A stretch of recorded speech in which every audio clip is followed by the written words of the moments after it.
Hello friends, welcome to learning classes. देखो कल मैंने जो पार्ट शुरू किया था वो पार्ट था आपका लेक्स वाला पार्ट, झीलों वाला पार्ट मैंने ज्योग्राफी के अंदर पढ़ाया था आपके लिए। लेकिन मैंने आपको ये बोला था कि इस पार्ट को मैं इस वाले जो पोर्शन को मैं दो पार्ट में कवर करूंगा। तो इसका मैंने एक पोर्शन आपको कल पढ़ा दिया था, दूसरा पोर्शन आज मैं लेकर आया हूं इसका। तो इसका जो पोर्शन पढ़ाया था मैंने वो नॉर्थ इंडिया वाली और मध्य इंडिया के अंदर जो झीलें थी वो वाली झीलें पढ़ाई थी।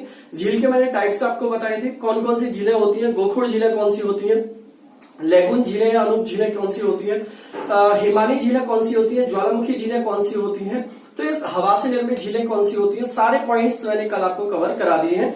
इस वीडियो को देखने से पहले जिन्होंने उस वीडियो को नहीं देखा है वो जरूर उस वीडियो को देख लें, क्योंकि क्वेश्चंस आपको उस वीडियो से काफी ज्यादा इंपॉर्टेंट क्वेश्चन देखने को मिलेंगे और पेपर में काफी ज्यादा क्वेश्चंस उस वीडियो से आते हैं। तो जिन दोस्तों ने चैनल को सब्सक्राइब नहीं किया है, चैनल को सब्सक्राइब भी कर दो, बेल आइकॉन प्रेस कर दो और वीडियो को लाइक शेयर भी करते रहा करो। शुरुआत करते हैं इस पोर्शन की आज की, जिस पोर्शन को हम दूसरे पोर्शन में पढ़ने जा रहे हैं। तो देखो आज के इस पोर्शन में मैं जो आपको पढ़ाने वाला हूं, एक तो वो दक्षिण भारत की झीलों के बारे में पढ़ाने वाला हूं, दूसरा मैं आपको पूरब भारत की झीलों के बारे में पढ़ाने वाला हूं। ठीक, तो दक्षिण भारत की कौन कौन सी झीलें हैं और जिनके बारे में कुछ विशेषताएं होंगी उनकी विशेषताओं को भी देखेंगे। वैसे ही पूरब भारत की कौन कौन सी झीलें हैं, क्योंकि उत्तर पूरब भारत की जो झीलें होती है काफी इंपॉर्टेंट होती है। आजकल का जो पेपर का पैटर्न है वो यहां से ज्यादा चीजें पूछ रहा है, चाहे वो जनजातियां हो, चाहे वो पार्क हो, झील हो, यहाँ की कोई संस्कृति हो, उससे रिलेटेड क्वेश्चन काफी आते हैं और हम यहाँ पर फंस भी जाते हैं पेपर के अंदर। तो कोई भी क्वेश्चन हमारा पेपर में ना छूटे, इसके लिए मैं काफी सारी चीजों को लेकर आया हूं। किसी चीज में मैंने आपके लिए यहाँ पर कोई कंजूसी नहीं की है। तो शुरुआत करते हैं। देखोगे आज से सबसे पहले हम देखेंगे यहाँ पर महाराष्ट्र की झीलों के बारे में। तो देखो ये महाराष्ट्र वाला जो पोर्शन है दोस्तों, ये वाला पोर्शन महाराष्ट्र वाला पोर्शन है। तो महाराष्ट्र की झीलों के बारे में ही सबसे पहले हम यहाँ पर स्टडी करेंगे। तो महाराष्ट्र की मैंने कुल 7 झीलों के नाम यहाँ पर लिखे हुए हैं। जैसे इसमें सबसे पहली झील है आपके लिए लोनार झील, जो काफी इंपॉर्टेंट है और आजकल ये चर्चा में भी ज्यादा रही है। तो इससे पेपर में क्वेश्चंस आने की पूरी संभावना है। क्वेश्चन क्या आ सकता है कि बताइए कौन सी झील का पानी गुलाबी या पिंक हो गया है। एक तो ये क्वेश्चन है, मैंने करंट अफेयर्स में क्वेश्चन आपको करा रखा है। तो लोनार झील का पानी अभी चेंज हो गया है, कुछ लाल कलर का पानी इसका हो गया है। एक क्वेश्चन तो इससे ये बन सकता है। दूसरा क्वेश्चन ये बन सकता है इससे कि जो लोनार झील है ये उल्का पिंड के द्वारा बनी हुई झील है। कोई उल्का पिंड वहां पर गिरा होगा जिसकी वजह से वहां पर कोई खड्डा बन गया होगा और उस खड्डे में पानी भर गया होगा, जिसकी वजह से लोनार झील का निर्माण हुआ है। तो एक ये वाला पॉइंट इसमें याद रख लेना है आपके लिए। तो लोनार झील के बारे में याद रखना, महाराष्ट्र की झील है, काफी इंपॉर्टेंट झील है और उल्का पिंड से इसका निर्माण हुआ है। तो आपको मेरे ख्याल से समझ में आया होगा लोनार झील के बारे में। दूसरा, पावना झील भी कहां पर है दोस्तों? पावना झील भी आपको देखने के लिए कहां पर मिलेगी? महाराष्ट्र के अंदर पावना झील देखने के लिए मिलेगी। तो पावना झील महाराष्ट्र के अंदर है, ये भी याद रख लेना है। इसके अलावा वेन्ना झील भी कहां पर है दोस्तों? महाराष्ट्र में है। वेन्ना झील कहां पर है? महाराष्ट्र में है वेन्ना झील। शिव सागर जो झील है ये कोयना नदी पर है। किस नदी पर है? कोयना नदी के द्वारा शिव सागर झील का निर्माण हुआ है। तो इस बात को भी थोड़ा थोड़ा सा याद कर लेना, पढ़ लेना। पवई झील भी महाराष्ट्र के अंदर है।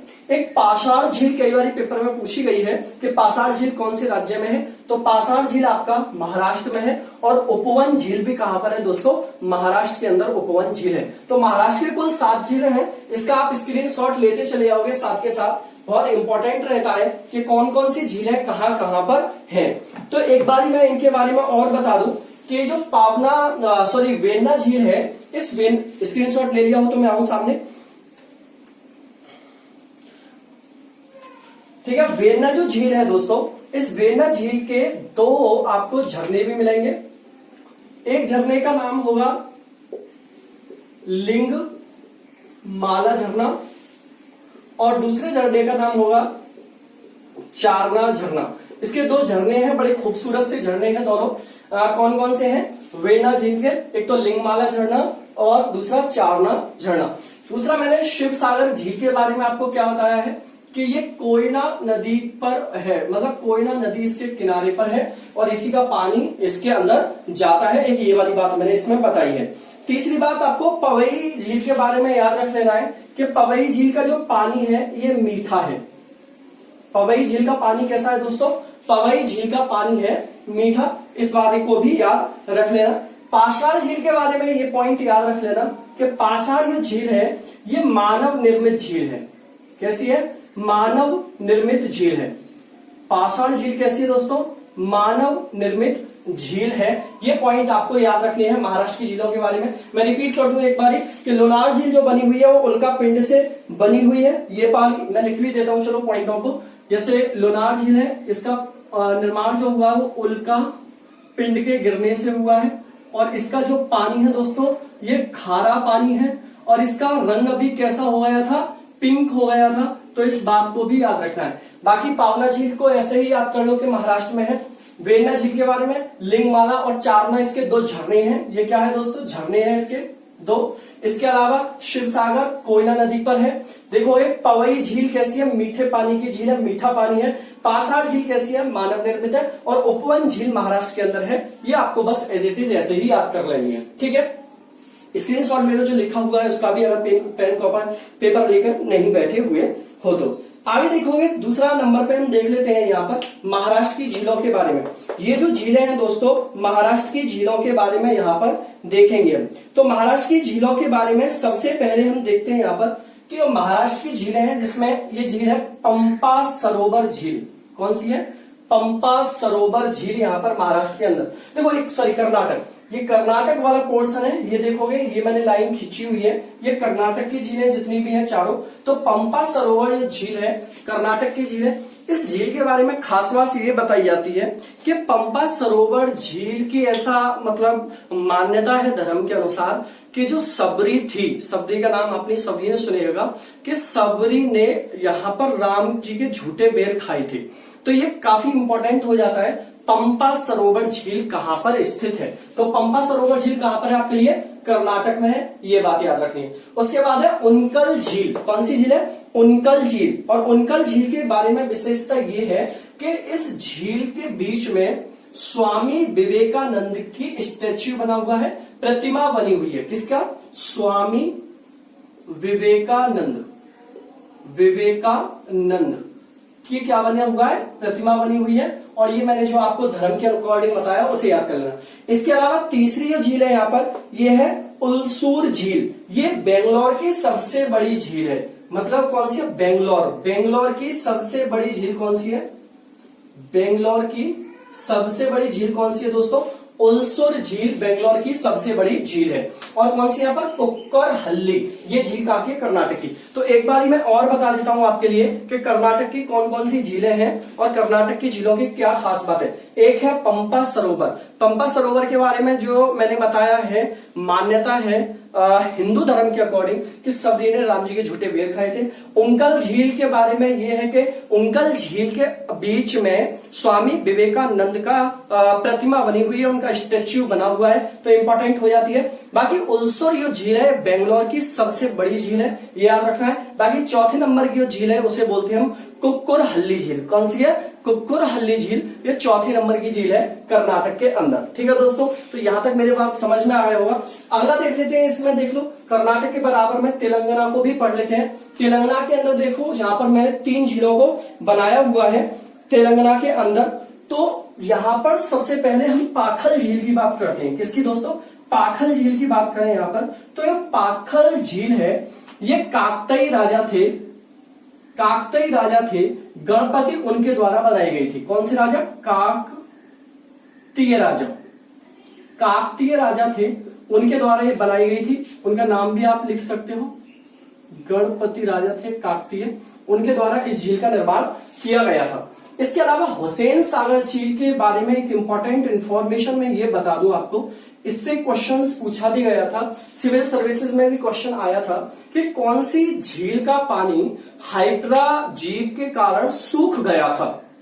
तो काफी इंपॉर्टेंट रहेगा कि जो हुसैन सागर झील थी, झील अभी तो खैर है इसमें, पहले इसका पानी हाइड्रा जो जीव था उसके कारण क्या हो गया था? सूख गया था। तो हुसैन सागर झील के बारे में आपको ये पॉइंट याद रख लेना है कि इसका पानी सूख चुका था।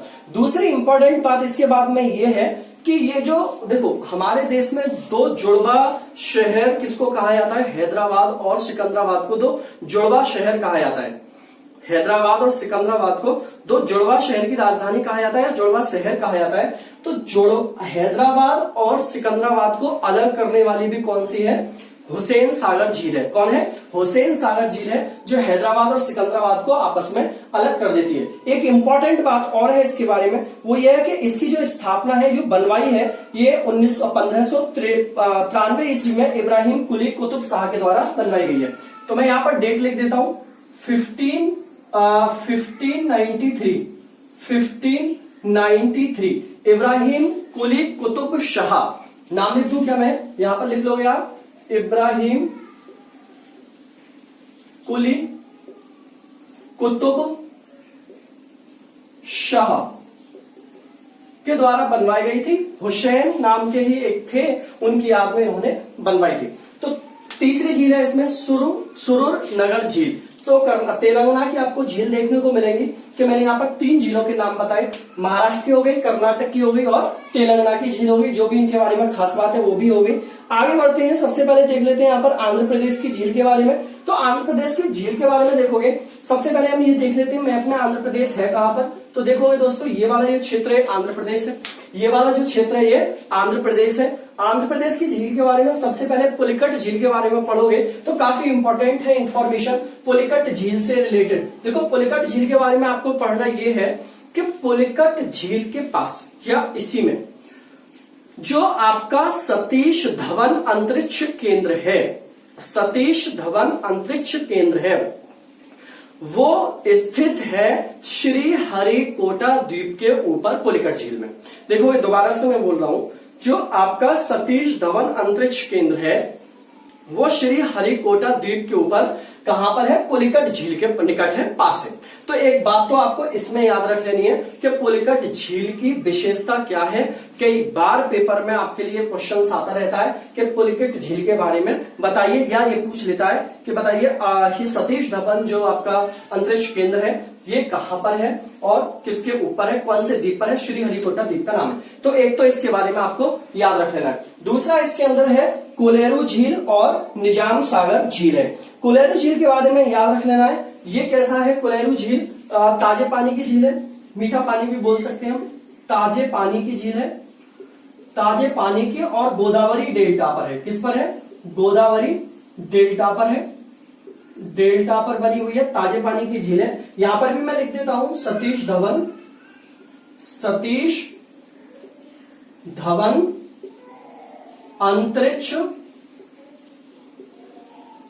केंद्र, सतीश धवन अंतरिक्ष केंद्र यहां पर है। और ये कहां पर बना हुआ है दोस्तों, ये बना हुआ श्री हरिकोटा द्वीप के ऊपर, ठीक है। तो ये भी याद रख लेना है आपके लिए। बाकी निजाम सागर आपको याद रख लेनी है कि निजाम सागर कहां पर है, आंध्र प्रदेश में है। निजाम सागर बांध भी है, उसी बांध के द्वारा ये बनाई गई है, मतलब गोदावरी के द्वारा जो निजाम सागर बांध है उसी बांध के द्वारा निजाम सागर का निर्माण हुआ है। तो ये इतना ही इसमें याद रख लोगे। तो मेरे ख्याल से आंध्र प्रदेश के बारे में भी आपको इन्फॉर्मेशन मिल गई होगी पूरी की पूरी। आगे इसमें बढ़ते हैं, आगे झील की बात करते हैं। आगे देखोगे पढ़ते हैं तमिलनाडु की झील के बारे में बात करते हैं। तमिलनाडु में लिखोगे मैंने 5 झीलें यहाँ पर बनाई हुई है।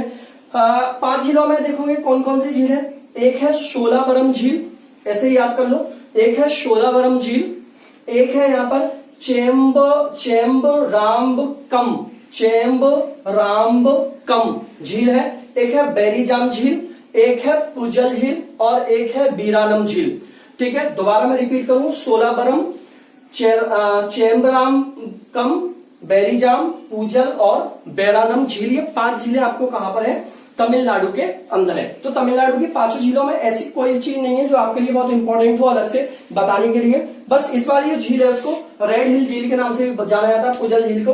तो एक बार आप लिखना चाहो तो इसमें लिख लो, ऐसे बहुत ज्यादा इंपॉर्टेंट नहीं है। रेड हिल झील भी इसको बोलते हैं दोस्तों, रेड हिल झील के नाम से भी इसको जाना जाता है। तो कर्नाटक की झील के बारे में आपको ये याद रखना है। इसके आगे बढ़ोगे, देखो यहाँ पर केरल के अंदर मैंने झीलें बनाई हुई है, 2 झील यहाँ पर मैंने बनाई हुई है। एक झील का नाम है अष्टमुखी झील और एक का नाम है वेम्बनाथ झील। अष्टमुही झील और बेम्बनाथ झील केरल की 2 झीलें हैं। देखो अष्टमुही का कुछ नहीं है यहाँ पर, ये 8 कुंड टाइप के हैं, तो इस 8 कुंड के नाम पर इसको अष्टमुही का नाम दे दिया गया है। इंपॉर्टेंट है आपको यहाँ पर बेम्बनाथ झील, क्योंकि बेम्बनाथ झील के बारे में ये है कि बेम्बनाथ झील जो है ये सबसे बड़ी जल भूमि वाली झील है, सबसे बड़ी जल भूमि वाली झील है। अगर आपसे पूछा जाए कि भारत की सबसे बड़ी जल भूमि, मैं सिर्फ जल भूमि की बात कर रहा हूं कि भारत की सबसे बड़ी जल भूमि वाली झील कौन सी है, बेम्बनाथ झील है। एक बात और याद रखना कि जो बेम्बनाथ झील है ये लेगून झील है, कौन सी है, लेगून झील है। मैंने कल भी एग्जाम्पल में लिखाया था। वैसे पुलिकट झील भी कौन सी है, लेगून झील है। बाकी एक चिल्का झील का उदाहरण दिया था, वो अभी हम आगे पढ़ेंगे। तो लेगून झील लेगून झील है बेम्बनाथ झील, इसके बारे में ये याद रख लेना है, ठीक है। अब देखो इसमें अष्टमुही झील में अगर आप थोड़ा सा और पढ़ना चाहो तो इसमें एक स्त्री की मूर्ति बनी हुई है, और जो स्त्री की मूर्ति बनी हुई है बिल्कुल इस तरीके से वो मूर्ति है जैसे स्टेच्यू ऑफ लिबर्टी है। तो बोला जाता है ये स्टेच्यू ऑफ लिबर्टी का एक रूप यहाँ पर भी बना हुआ है बेम्बनाथ झील के अष्टमुही झील के अंदर। तो केरल में 2 झीलें ये आपको याद रखनी है, अष्टमुड़ी और बेम्बनाथ झील, केरल की 2 झीलों के नाम याद रखें। इसके अलावा देखो आपके सामने लिखा हुआ है गोवा की झीलें। तो गोवा की झीलों में कुछ नहीं है दोस्तों, बस ऐसे की ऐसी झीलों के नाम पढ़ लेने। जैसे गोवा में 3 झीलों के नाम लिखे हुए मैंने, मायम झील, नेत्रावली बवलिंग झील और केराम्बोलिम करमाली झील। मैं रिपीट करूं एक बारी, मायम झील, नेत्रावली बवलिंग झील और केराम्बोलिम करमाली झील। तो 3 झीलों के नाम आपको गोवा के अंदर याद रख लेने। तो देखोगे इधर वाले पोर्शन में थोड़ा सा भी मैं आपको बता दूं कि महाराष्ट्र की झीलें हो गई, कर्नाटक की झीलें हो गई, तेलंगाना आंध्र प्रदेश की झीलें हो गई, तमिलनाडु की झीलें हो गई और केरल की झीलें हो गई। अब लास्ट में बचा हुआ है आपके लिए, वो कौन सा है, उड़ीसा। अब उड़ीसा के अंदर सबसे ज्यादा इंपॉर्टेंट कौन सी है, चिल्का झील। जो चिल्का झील है दोस्तों ये भारत की सबसे बड़ी झील है, सबसे पहली बात। दूसरी बात, भारत की ये सबसे बड़ी खारे पानी की भी झील है। तीसरी बात, ये समुद्र से लगी हुई विश्व की दूसरी सबसे बड़ी झील है, ठीक है। समुद्र से लगी हुई बोल रहा हूं मैं, समुद्र से लगी हुई से मतलब है कि समुद्र का पानी इसके पानी से लगता है, इसलिए इसको लेगून झील भी बोलते हैं। तो ये याद रखना, भारत की सबसे बड़ी झील कौन सी है, चिल्का झील, और भारत की सबसे बड़ी खारे पानी की भी झील कौन सी है, चिल्का झील है। तो चिल्का झील की ये विशेषता है, उड़ीसा के अंदर है, ठीक है। याद रख लेना इस झील के बारे में। बाकी यहाँ पर 2 झीलें और हैं, इंद्रावती जलाशय है एक और एक कंजिया। इंद्रावती जलाशय और कंजिया, ये 2 झीलें आपको उड़ीसा के अंदर और याद रख लेनी है। इसके बाद देखोगे दोस्तों, यहां से देखोगे ये वाला पोर्शन हुआ आपका कंप्लीट। ये आपका दक्षिण भारत वाला जो पोर्शन था ये हुआ पूरे के पूरा कंप्लीट। अब आपका जो पोर्शन बचेगा वो है आपका पूरब उत्तर पूरब भारत का पोर्शन। अब देखो उत्तर पूरब भारत की जो झीलें हैं उनको पढ़ेंगे, क्योंकि ये काफी इंपॉर्टेंट होता है उत्तर भारत की झीलों में। तो उत्तर भारत की झीलों में सबसे पहले हम स्टडी करेंगे सिक्किम की झीलों के बारे में। उत्तर भारत की झीलों में सबसे पहले हम सिक्किम की झीलों के बारे में स्टडी करेंगे। गर्मी बहुत है, ठीक है, ठीक है भाई। चैनल को सब्सक्राइब करते रहो भाई, लाइक करते रहो। देखो गर्मी बहुत है, कितनी गर्मी में पढ़ा रहा हूं मैं। तो देखोगे सबसे पहले हम सिक्किम की झीलों की बात करें तो सिक्किम की झीलों में यहाँ पर ये दिख रहा है आपको सोलाहामो। कौन सी झील है, सोलाहामो झील यहाँ पर आपको जो दिख रही है। ये सोलाहामो जो झील है सिक्किम की, ये विश्व की सबसे ऊंची झीलों में से एक है। विश्व की सबसे ऊंची झीलों में से एक है सोलाहामो झील सिक्किम की। ये पॉइंट काफी इंपॉर्टेंट है दोस्तों। दूसरी बात, इसकी ऊंचाई भी याद कर लेना। इसकी ऊंचाई 5330 मीटर है। कितनी है, 5330 मीटर की इसकी ऊंचाई है। तो सोलाहामो जो सिक्किम के अंदर झील है, इसके बारे में लिख लेना है कि 5330 इसकी ऊंचाई है। और सबसे इसको चोलामू झील भी कहा जाता है। कौन सी, चोलामू झील भी कहा जाता है। तो ये भी याद रख लेना, इसको चोलामू झील भी इसको कहा जाता है, चोलामू, ठीक है। तो एक तो ये बात याद रखना। दूसरा यहाँ पर 2 झीलें और है, लंपोखरी झील और गुरडोंगमार और लंपोखरी। अब देखो सिक्किम की जो लंपोखरी झील है इसके बारे में थोड़ा सा ये जान लेना कि लंपोखरी झील जो सिक्किम की है, ये एकमात्र ऐसी झील है जहां पर पैडल ट्रैपिंग हो सकती है। जो पैडल ट्रैकिंग होती है वो सिर्फ सिक्किम के अंदर लंबोखरी झील में होती है। पैडल ट्रैकिंग और कहीं पर सिक्किम के अंदर किसी झील में नहीं होती है। तो इन तीनों झीलों के नाम आपको याद रख लेंगे, सिक्किम की झीलों के। इसके अलावा देखो अरुणाचल प्रदेश की झील है और इस झील का नाम है दोस्तों गंगा झील संगेस्तर। गंगा झील संगेस्तर इसका नाम है। अच्छा, इसमें गुरडोंग स्मार्जू झील है, ये है एक्चुअल में नाथुला दर्रे के पास ये झील पड़ती है, तो काफी इंपॉर्टेंट हो जाता है नाथुला दर्रा, यहाँ पर याद रख लेना। देखो अरुणाचल प्रदेश में गंगा झील और संगेस्तर, ये दो झीलों के नाम आपको अरुणाचल प्रदेश में याद रखना है। बस कुछ नहीं है, बाकी के नाम याद करते चले हो। ये दोस्तों ये है आपका नागालैंड। कौन सा पोर्शन ये? नागालैंड। नागालैंड में झील एक नाम बताया मैंने, शिलोई झील। कौन सी है? शिलोई झील नागालैंड के अंदर है, ये नाम लिखा हुआ है। इसके अलावा ये है मणिपुर। मणिपुर के अंदर है लोकटक झील और पोमलेनपट झील।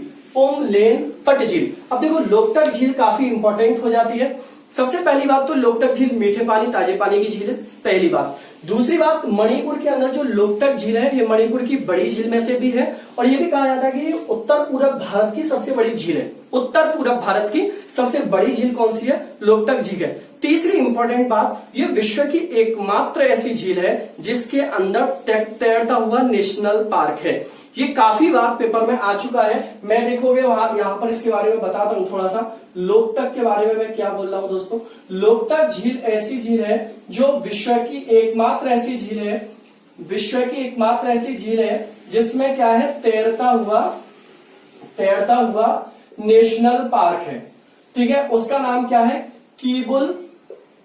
कीबुल लामजाओ। क्या नाम है? कीबुल लामजाओ, तैरता हुआ नेशनल पार्क। एकमात्र ऐसी झील पूरे विश्व के अंदर जिसमें तैरता हुआ आपके लिए मिलेगा और इसका नाम क्या है? कीबुल लामजाओ। तो काफी इंपॉर्टेंट हो जाता है आपके लिए। लोकटक झील मणिपुर के अंदर है, याद रखना। ये वाला जो क्षेत्र है मिजोरम वाला क्षेत्र है और मिजोरम के अंदर भी मैंने एक झील दिखाई हुई है, इसका नाम है रिह दिल। क्या नाम है? रिह दिल झील है, ये आपका मिजोरम के अंदर है। इसके अलावा त्रिपुरा की झीलों में देखोगे दोस्तों, ये त्रिपुरा की झील है। त्रिपुरा में मैंने दो झीलें दिखाई हैं, एक दम्बुर झील है और एक अमीय सागर झील है। दम्बुर और अमीय सागर झील है। बाकी एक आपके लिए उमियम झील भी याद रख लेना, ये भी इंपॉर्टेंट रहती है, पेपर में आता रहता है। ये मेघालय की झील है, उमियम झील मेघालय के अंदर है। असम में भी मैंने 3 झीलें दिखाई है, उन तीनों के नाम भी याद कर लेना। एक है हफलौंग झील, चंडूबी झील और डेवाली झील। दोबारा से रिपीट कर रहा हूं, हफलौंग झील, चंडूबी झील और डेवाली झील। देखो एक बारी मैं आपको और बता दूं, सिक्किम के अंदर देखो 3 नहीं 5 झीलें हैं।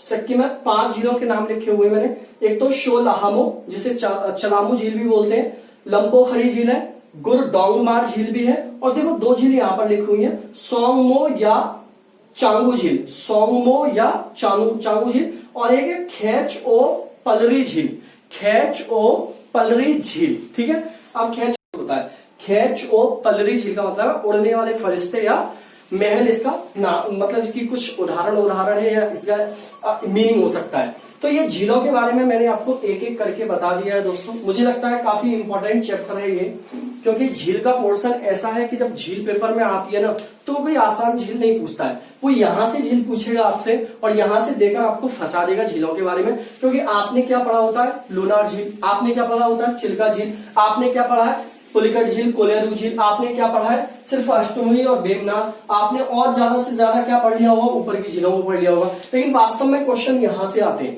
क्वेश्चन वास्तव में यहां से आते हैं, क्वेश्चन आपको यहां से आते हैं। तो ऐसी चीजों को जरूर देखो, यहां से आपको नहीं पता है तो मैंने वही पोर्शन कवर किया है इस वीडियो के अंदर और मुझे उम्मीद है कि आपको काफी पसंद आया होगा ये पोर्शन। तो झील वाला पोर्शन जितना भी था वो हमने कवर कर लिया। इसमें ये भी हो गया कि भारत की सबसे बड़ी झील कौन सी होगी? चिल्का। भारत की सबसे ऊंची झील कौन सी होगी? शोलाहामो झील। क्लियर हो गया ना? सबसे लंबी ऊंची झील कौन सी होगी? शोलाहामो झील। भारत की सबसे बड़ी ताजे पानी की झील कौन सी होगी?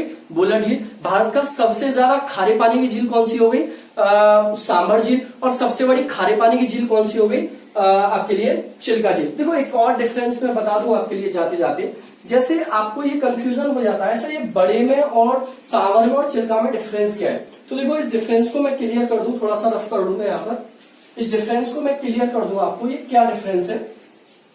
तो डिफरेंस ये है कि मान लो एक ये वाली झील है और एक ये वाली झील है, ध्यान से सुनना, ठीक है। और इसके अंदर मान लो पानी भरा हुआ है, मैं पानी की क्वांटिटी ले लेता हूं, मान लेता हूं कि इसमें भी 2 लीटर पानी डाल दिया मैंने और इस बर्तन में भी 2 लीटर ही पानी डाल दिया, ऐसे करके मैंने मान लिया। इस बर्तन के अंदर भी मैंने 100 ग्राम सॉल्ट डाल दिया और इस बर्तन के अंदर भी 100 ग्राम सॉल्ट डाल दिया। तो आप बताओ ये सोच करके कौन सा पानी ज्यादा नमकीन होगा इसमें, ये वाला या ये वाला? तो क्लियर से जाहिर सी बात है कौन सा पानी ज्यादा होगा, ये वाला होगा। तो बिल्कुल सांभर झील बिल्कुल वैसा ही उदाहरण है कि सांभर झील चिल्का झील से छोटी झील है और उसमें जो नमक है वो इस झील से ज्यादा है। सांभर झील के अंदर जो नमक है, तो आपसे पूछेगा सबसे ज्यादा खारा पानी कौन सी झील का है, तो सांभर। लेकिन सबसे बड़ी खारे पानी की झील कौन सी है, तो आंसर होगा चिल्का। देखो खारा पानी इसका सांभर से ज्यादा नहीं है चिल्का झील का, लेकिन इसमें क्वांटिटी ज्यादा है खारे पानी की। ठीक है, खारे पानी मतलब जो खारा पानी बहुत ज्यादा मात्रा में है, लेकिन इसमें पानी कम है लेकिन खारा ज्यादा है। लेकिन इसमें खारा पानी है लेकिन ज्यादा पानी है, तो ये दोनों में डिफरेंस रहता है। तो मेरे ख्याल से ये वीडियो आपको समझ में आया होगा, ये लेक्चर भी आपको समझ में आया होगा। अगली वीडियो हिस्ट्री की होगी, शायद वो कल ही क्लास में आपके लिए लूंगा। तो आप लोग सभी के सभी चैनल को जल्दी से जल्दी शेयर कर दो। ठीक है, चलो मैं लेता हूं आपसे विदा यहाँ से। Tata bye bye, take care.